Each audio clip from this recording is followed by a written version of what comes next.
Behind the glittering facade of Hollywood's golden age lurked shadows deeper than any film noir.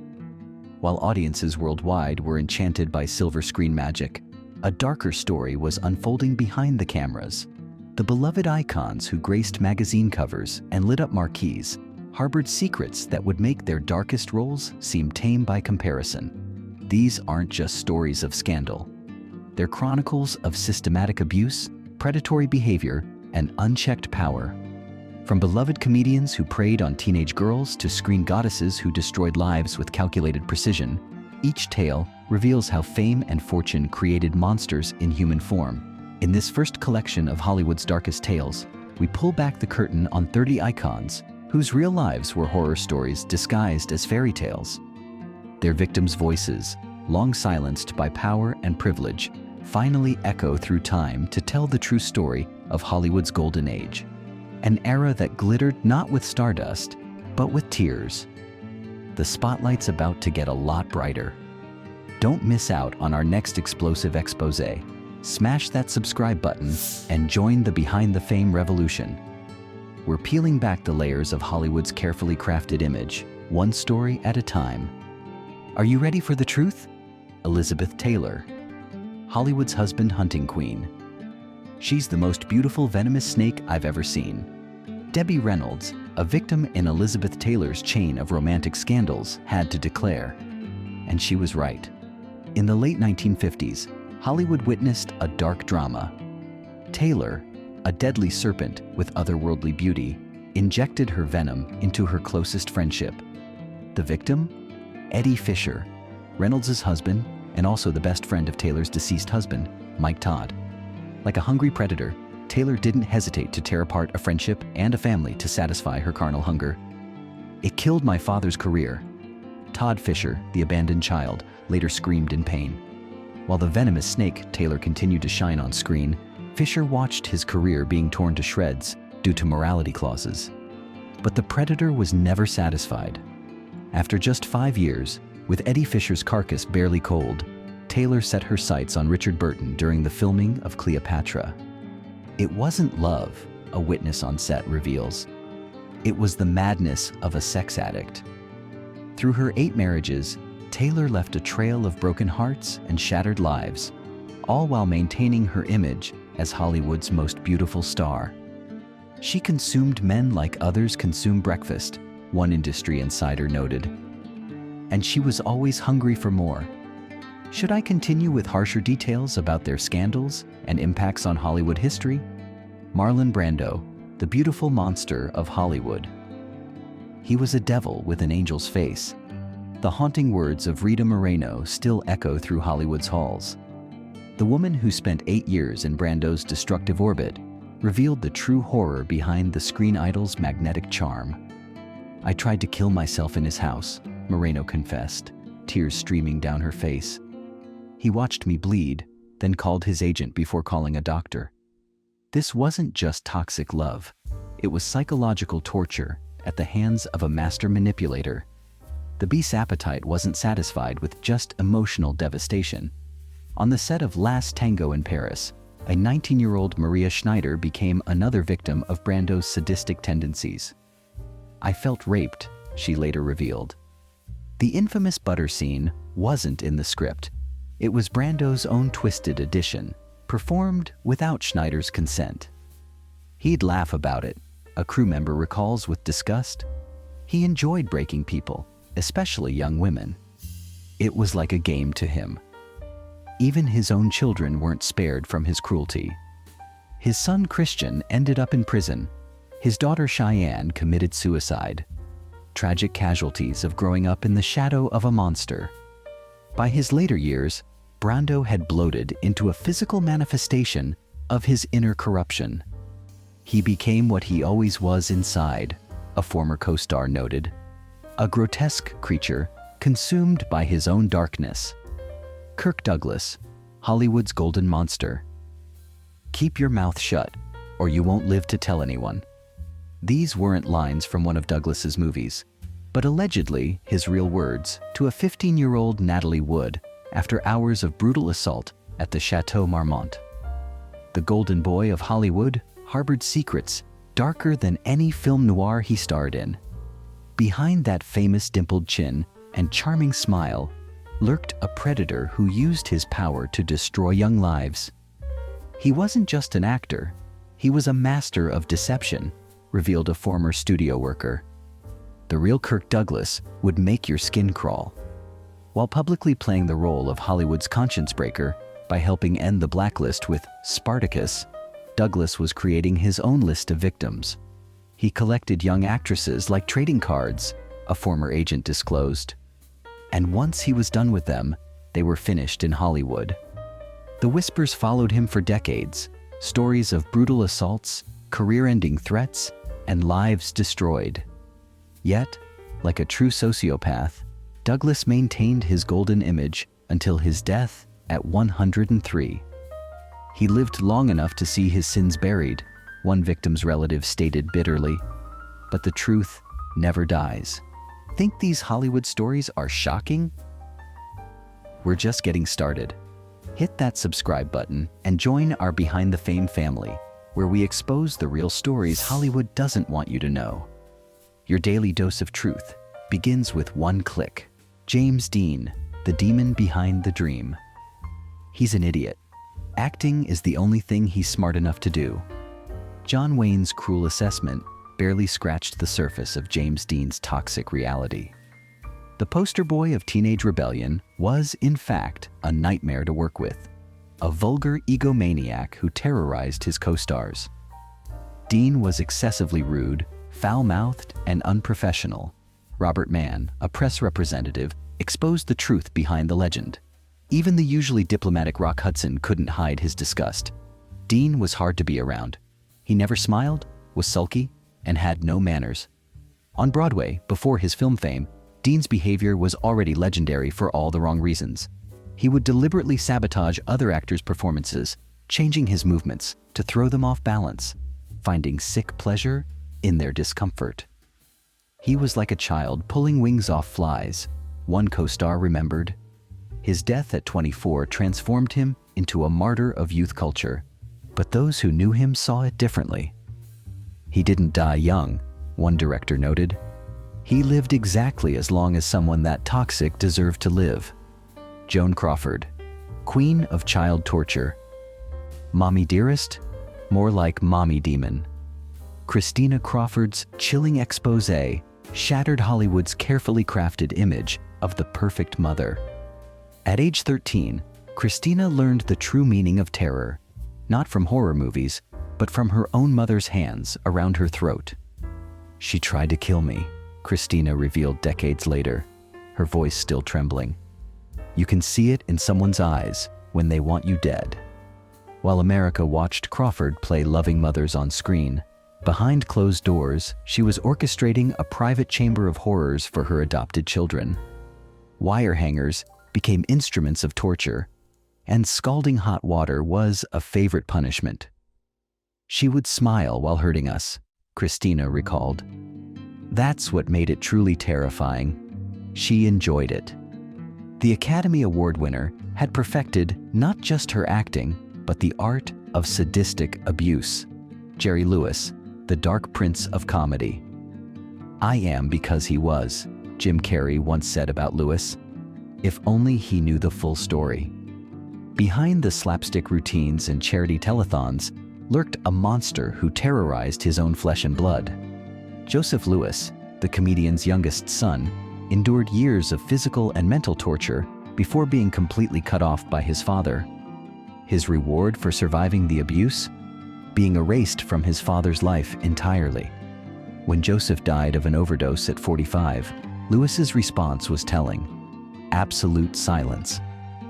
He beat himself up 1,000 times over his son's death, industry insiders claimed. But the truth was darker. He beat his son 1,000 times, then pretended he never existed, a family member revealed.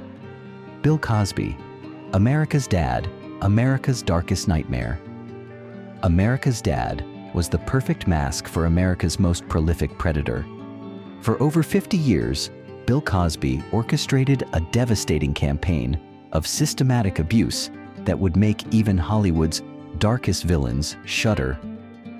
the worst part wasn't the attack, one of his 60 accusers revealed. It was watching him play the perfect father on TV afterward.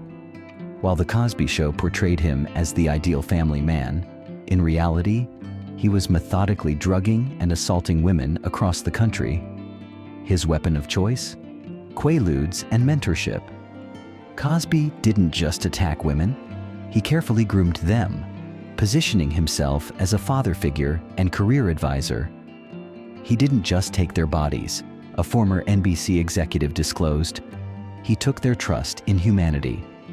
The pattern was always the same: a young, aspiring actress or model, a promised career mentorship, a drugged drink, and then darkness. He had it down to a science, one victim's attorney stated. Each assault was carefully planned and executed. His power wasn't just in his celebrity, it was in his ability to hide in plain sight. Who would believe these women over Dr. Huxtable? He weaponized his public image, a criminal psychologist noted. Every episode of The Cosby Show was like a defensive shield, making his victims' stories seem more unbelievable.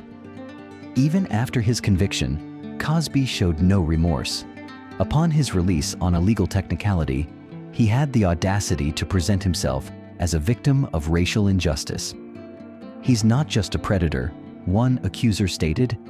He's a masterful manipulator who's still trying to rewrite his history of horror. The true tragedy? We'll never know the full extent of his crimes. For every woman who came forward, their lawyer revealed, there are probably 10 more who couldn't face the trauma of exposure. Cosby's legacy isn't just a beloved TV show tainted. It's a half-century reign of terror that forever changed how we view our cultural heroes. Lucille Ball, the tyrannical queen of television. A lot of people found her very, very tough to work with.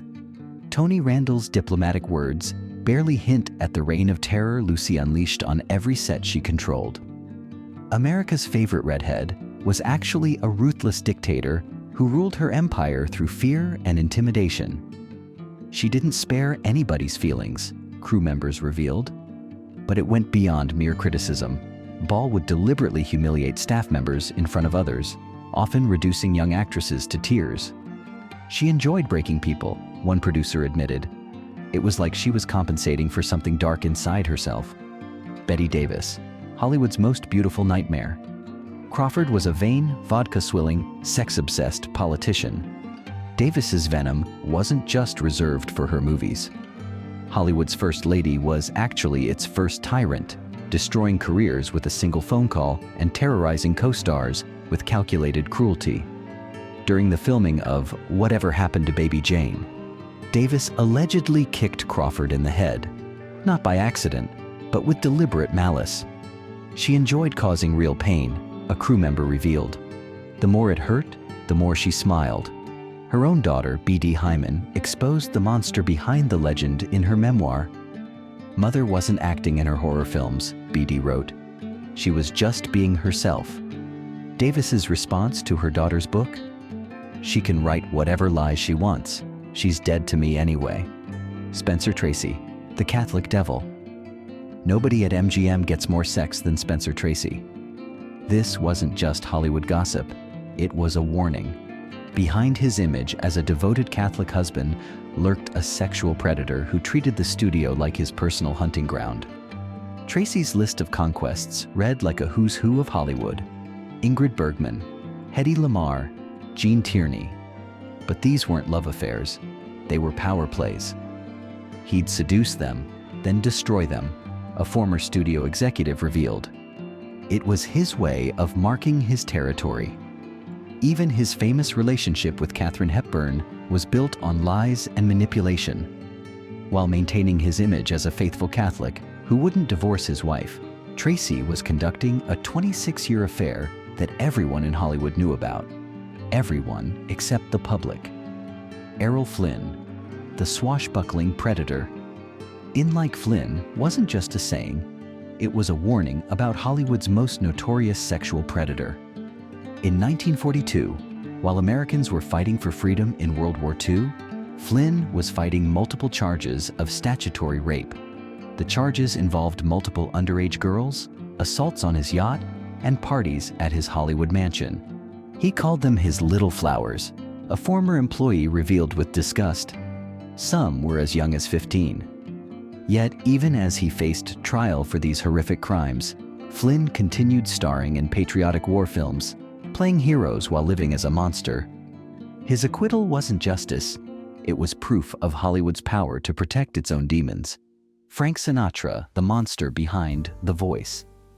From jail time for seduction in 1938 to FBI investigations spanning 40 years, Old Blue Eyes was actually the devil's eyes. He wasn't just connected to the mob, one FBI agent revealed. He was worse than the mobsters. The infamous 300-page FBI file barely scratched the surface of Sinatra's true nature. He didn't just sing about doing it my way. He terrorized anyone who dared to stand in his way, whether it was threatening journalists, ordering beatings, or using his mob connections to silence critics. Sinatra's real legacy was written in fear, not music. Orson Welles, the genius who devoured souls. Go fuck yourself. That's how Welles responded to Richard Burton's friendly greeting in 1983. But this wasn't just rudeness. It was the true voice of a monster who had spent decades destroying everyone around him. He didn't just eat food, one colleague noted, referring to Welles's infamous appetite. He devoured people's spirits.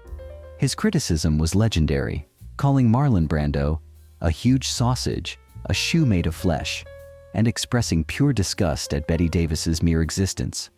Even while accepting paid voiceover work, Welles would viciously attack his employers. He hated everyone who paid him, a former agent revealed, but he hated himself more. By the end of his life, Welles had bloated into a physical manifestation of his toxic soul, a man who had consumed everything, including himself. W.C. Fields, the demon behind the drinks. A gin drinker and hater of children, barely scratches the surface of Fields's true nature. This wasn't just a comic persona, it was a watered-down version of his real personality, which was too dark even for Hollywood to handle. He didn't just dislike children, a co-star revealed. He actively sought to traumatize them. On set, Fields would deliberately terrify child actors, whispering horrific things between takes. He enjoyed watching their innocence die, the source continued. It was like he was trying to destroy his own childhood demons by creating new ones. Greta Garbo, the Ice Queen's reign of terror. To me, you're null and void. Garbo's cruel dismissal of Marion Davies wasn't just cattiness, it was a glimpse into the soul of Hollywood's most calculating destroyer. The mysterious Swedish star's reclusiveness wasn't artistic temperament, it was pure calculated malice. She didn't want privacy, a former assistant revealed. She wanted power, the power to hurt people by excluding them. Garbo would deliberately invite stars to her set, only to humiliate them by having them thrown out. She fed on their pain, the source continued. It was like watching a vampire at work. These tales from Hollywood's golden age serve as more than mere scandal. They reveal a system designed to create and protect monsters. The glamour of this era masked a machinery of abuse, where power was currency and silence was golden. Each story peels back another layer of Hollywood's carefully constructed facade, exposing the rot at its foundation.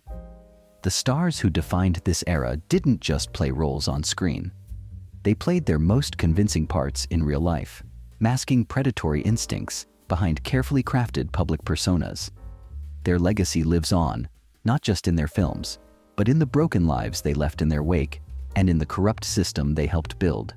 If these dark revelations from Hollywood's golden age shocked you, make sure to hit that subscribe button and join our Behind the Fame community. Part 2 will expose even darker secrets from modern Hollywood. Leave a comment below with which star's story disturbed you the most, and don't forget to ring that notification bell to never miss our next expose.